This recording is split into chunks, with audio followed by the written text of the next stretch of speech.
আমি শুধু মাঠে খেলা দেখি না, আমি মাঠে খেলিও। কারণ আপনি দেখুন সিলেটর বুকুর উপরে আইয়া সেও মনে কষ্ট খাইয়া দেই বইলা কেন আমরা চাই না। ম্যাচের আগে বলেছিলেন যে আপনারা জিতবেন, কিন্তু হেরে গেলেন, এখন কি হবে? আসলে ঘটনা হইল কি, খেলা তো আমরা আর ওই যে আপনারা তো খেলা দেখছেন যে খেলাটা কিলাখান হয়েছে। আমরা যে এই যে জাকের আলী অনিক বা অন্যান্য যারা আছে এরা যে পরিশ্রমটা করছে আমরা তো পুরা শিওর আসলাম। কিন্তু সপ্তাহ বাদে হইল কি আমরা একটা বৈশিষ্ট্য আছে, আমরা সিলেটিটার তোমার খুব বারবারও কইছি যে আমরা মন হইল কি টিল্লা তো না আরো বড়। কারণ আপনি দেখুন সিলেটর বুকুর উপরে আইয়া সেও মনে কষ্ট খাইয়া দেই বইলা কেন আমরা চাই না।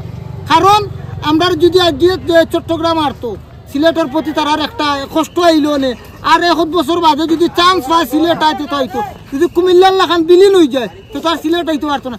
কেন আবার হে কষ্ট লইয়া থাকতো? আমরা এই যে আমরা বিদেশে যারা খেলোয়াড়েরা হয়তো খেলা দেখছেন আপনারা 18 বলে 15 লাখান তারা লইছে, কারণ রিল্যাক্স পাবে খেলাও। আর আমরা সিলেটের বুকুর উপরে তো কেউ মনে কষ্ট লইয়া যাক না, এই জন্য নিজেরা হেরে গেছেন। আসলে আমরা তো চেষ্টা করছি, কইছি তুমি চেষ্টা করবা, একান্ত জানোর উপরে লইয়া কোনটা করা ঠিক না। জানোর উপরে লইলে আরো প্রবলেম লাগে, জানোর উপরে লইয়ার দরকার নাই। এতে তারা কইছি যে লাগান পারো খেলাইয়া কোনো জোরত নাম কাটাও যে আমরা খেলাইছি।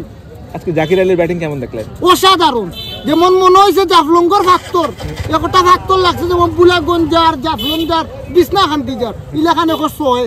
আসলে আমরা বারবারও কই, আমরা সিলেটি কই যেটাই অরিজিনাল চা পাতা খাইয়া বড়োর, যেটাই আনারস খাইয়া বড়োর, যেটাই কমলা লেবু খাইয়া বড়োর, এটাই কি তো নর্মেল এখন ছয় মারবান বলতো দর্শক হলে দিতেও চান না, ওর না আমরা রাখি দিতাম। এবং ইলাখান এখন হিট ছয় হয়েছে, আপনারা তো দেখছেন। এখন খুশি আছেন তো? আমরা ডিকশনারির মাঝে বেজারের কোনো সাবজেক্ট নাই, আমরা অল টাইম খুশি। কারণ আমরা হলাম সিলেটিরা, আমরার মন বড় বড় টিল্লা তো বড়, কারণ আমরা সব সময় অতিথি সকলের সম্মান দিই। এখনো কি প্লে অফে ওঠার স্বপ্ন দেখেন? আমরা তো কই যে আমরা যে ঢাকার যে ম্যাচ গুনতে আছে, আজ তো আমরা ওই যে রাকিম কর্নল তারে যদি তুলদানতে তুই তার রান তার গোত্রর রান নাই, মানে এক গোত্র যে লড়াই হলো ছয় এমনি হইল নি। কারণ সিটাগান করতে আপনারা দেখুন সুন্দর একটা হুষ্ট হয়েছে, লাগে কইছি তারা সম্মান পাইয়া যাক। ওখান যে হুষ্টে 80 গেছে ও ভাই, যদি আরিয়া যেত তুই 80টা আমরা দেখলাম মনে নি। মন তো অবশ্যই খারাপ ভাই, কারণ আজকে সিলেট হারিয়ে গেছে। আজকে স্টার্ট ম্যাচ থেকে মানে প্রথম দিকে যে খেলাটা দিছে আমি এটা মাইনে নিতে পারছি না। এরকম খেলা দিলে সিলেট সামনে যে আরো 6টা ম্যাচ আছে একটা জিত পারতো না। আর ওই যে মানসি আর অ্যাডাম জন্স তারা যে দুইজনে যে পার্টনারশিপটা দিছে, আমার মনে হয় না যে এখন দুইটা প্লেয়ার যদি আমি গাঁও থেকে তুলে আনি তাও এরার চেয়ে বালা খেলবো ভাই। আর আমি আপনাদেরকে একটা প্রুফ দেখাই, আমি অ্যাডাম জন্স থেকেও আমি বালা খেলি, আমি খেলতাম, সরি মানসি থেকেও আমি ভালো খেলি, আমার একটা রেকর্ড আছে, আমি আপনাদেরকে দেখাই। এই দেখেন কি রেকর্ড আছে। আমি গ্রাম খেলাই, আমি শুধু বাইরে দামান না, আমি শুধু মাঠে খেলা দেখি না, আমি মাঠে খেলিও।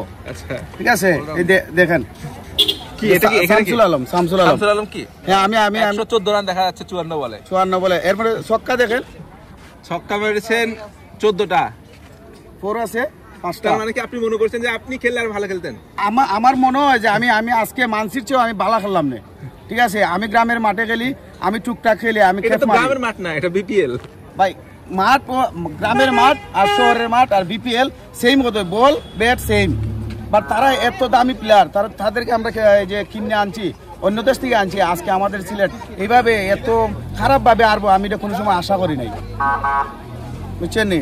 আর শেষ ম্যাচ আমি একটা কথা কইরাম তামিম ভাইয়ের মতো, এবারের বিপিএল এর মতো ওই যে আজকে যে খেলাটা দিয়ে গেছে আজকে খুবই দুঃখজনক। আজকের পর থেকে আমি মিডিয়ার সামনে আইব না। আর শেষ ম্যাচ তামিম ভাইয়ের মতো একটা কথা বলি, তামিম ভাই যেভাবে বলছে আর কি, আমাকে বুঝলে দেন না, আমি ভাইরাল দামান সিলেটের, আগামী বছর অন্য রূপে ফিরে আসবো ইনশাআল্লাহ। ভালো হয়েছে, আমাদের সিলেটের জন্য সবসময় দোয়া রইল, হার জিত থাকবেই খেলায়, এটা নিয়ে মন খারাপ করার কিছু নেই। আজকে হয়তো খারাপ হয়েছে, ভবিষ্যতে ভালো হবে।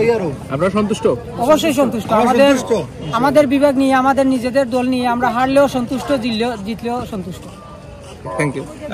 আজকে সিলেটের যে ম্যাচটা আগামীকালকের মতন এতটা মানে জাকজমক হয় নাই। আমাদের অনেকে আসছে, অনেকটা আশা নিয়ে আসছি, বাট আরিফ তারপরে আপনার জাকির আলী অনেকে মানে তারা দাঁড়াইতে পারে নাই, মানে খুব হতাশা নিয়ে আসছে। আর আমার একটাই দাবি যে আগামীতে যদি আপনার সিলেটে যদি আমাদের টিম গঠন করে তাহলে যেন একটু স্ট্রং করে, এরকম টিম দেওয়া হয় না।